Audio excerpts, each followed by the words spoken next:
नमस्कार दोस्तों। स्वागत है आप सबका आपके अपने चैनल धर्म और ज्ञान में। आप सबको पता ही है कि कार्तिक का माह आरंभ हो चुका है और अपने समापन की ओर है।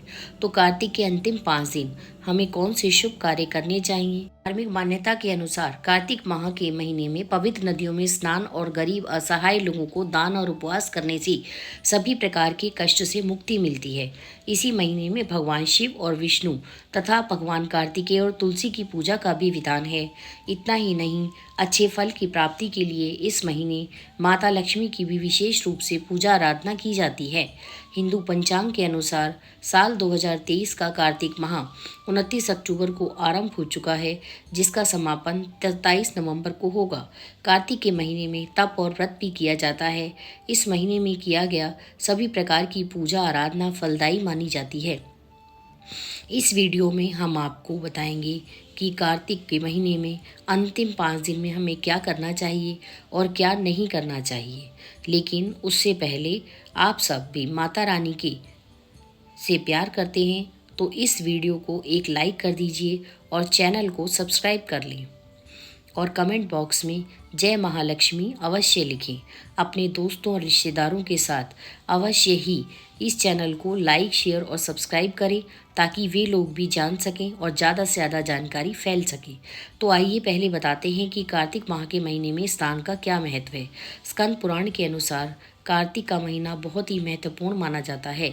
इस महीने में कार्तिक पूर्णिमा के दिन महादेव ने त्रिपुरासुर राक्षसों का वध किया था और इसी महीने में भगवान विष्णु ने मत्स्य अवतार लिया था। कार्तिक के महीने में भगवान विष्णु मत्स्य अवतार लेकर जल में रहते थे। ऐसी स्थिति में कार्तिक के महीने में पवित्र नदियों में सूर्योदय से पूर्व स्नान करने से वैकुंठ लोक की प्राप्ति होती है।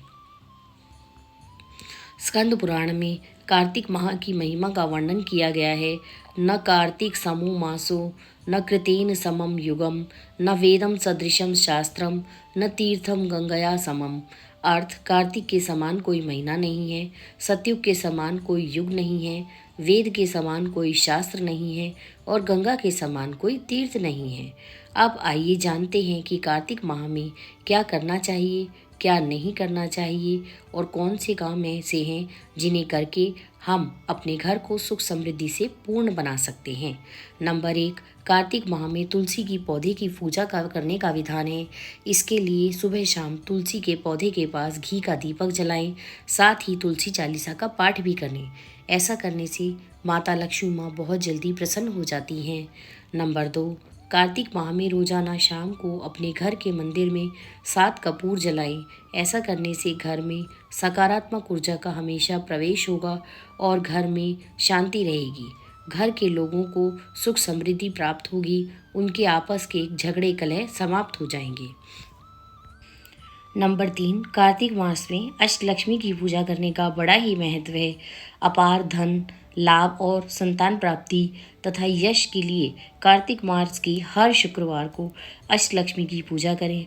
अष्टलक्ष्मी की पूजा करने से देवी प्रसन्न होकर आपको एक साथ सब कुछ प्रदान कर देती है। इसके अलावा बहुत सी ऐसी बातें हैं जिन्हें जानकर हम अपने परिवार को सुखी और संपन्न बना सकते हैं। नंबर 4, कार्तिक मास में गंगा स्नान का बड़ा ही महत्व है। यदि ऐसा संभव ना हो तो किसी अन्य पवित्र नदी में स्नान करें या घर के नहाने के पानी में गंगा जल मिलाकर स्नान करें। इससे भगवान विष्णु की कृपा से आपके सारे कष्ट दूर हो जाएंगे। खास तौर पर अंतिम 5 दिनों हमें इन सभी को अपनाना चाहिए। पूर्णिमा के दिन माँ लक्ष्मी का पीपल के वृक्ष पर निवास रहता है। पूर्णिमा के दिन जो भी जातक मीठे जल में दूध मिलाकर पीपल के पेड़ पर चढ़ाता है, उस पर महालक्ष्मी माँ प्रसन्न होती हैं। कार्तिक मास में गरीबों को चावल दान करने से चंद्र ग्रह शुभ फल देता है।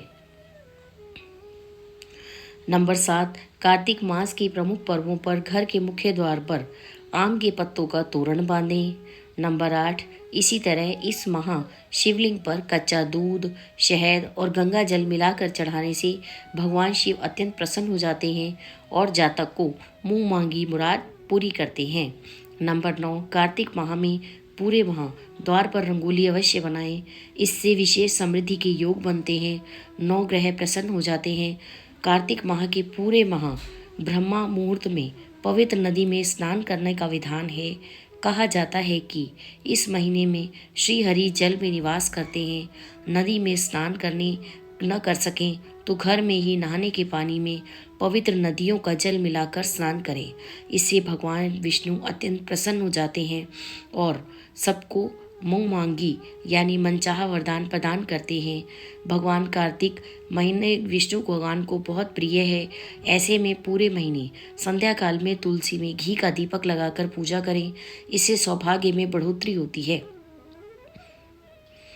इसके अलावा और भी बहुत से ऐसे काम हैं जिन्हें किया जा सकता है।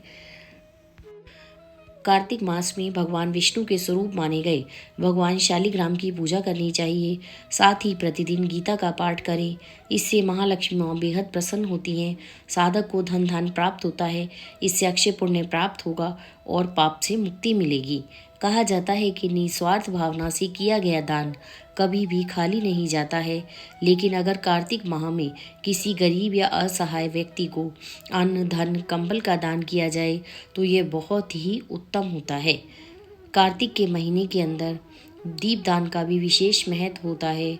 मंदिर, नदी, तीर्थ स्थान या घर में दीप प्रज्वलित करें। इसे कहा जाता है कि इससे उज्जवल भविष्य की कामना पूर्ण हो जाती है और मनुष्य के मन में जो भी इच्छाएं हैं भगवान उन्हें पूरा करते हैं। तो चलिए अब जान लेते हैं कि कार्तिक के महीने में क्या नहीं करना चाहिए। शादीशुदा व्यक्ति कार्तिक मास के दौरान शारीरिक संबंध न बनाएं, वरना चंद्रमा के दुष्प्रभाव आपको व्यथित करेंगे। इस माह पत्नी या किसी नन्ही बच्ची को उपहार भी अवश्य दें। इससे महालक्ष्मी माँ विशेष रूप से प्रसन्न हो जाती हैं और उस मनुष्य का साथ कभी नहीं छोड़ती हैं।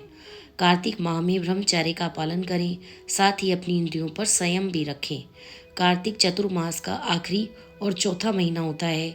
इस दौरान पलंग को त्याग कर जमीन पर सोना चाहिए। कहते हैं जो व्यक्ति पलंग को त्याग कर जमीन पर कार्तिक के मास में सोते हैं उनके मन में सात्विकता का भाव पैदा होता है और गलत विचार नहीं आते हैं।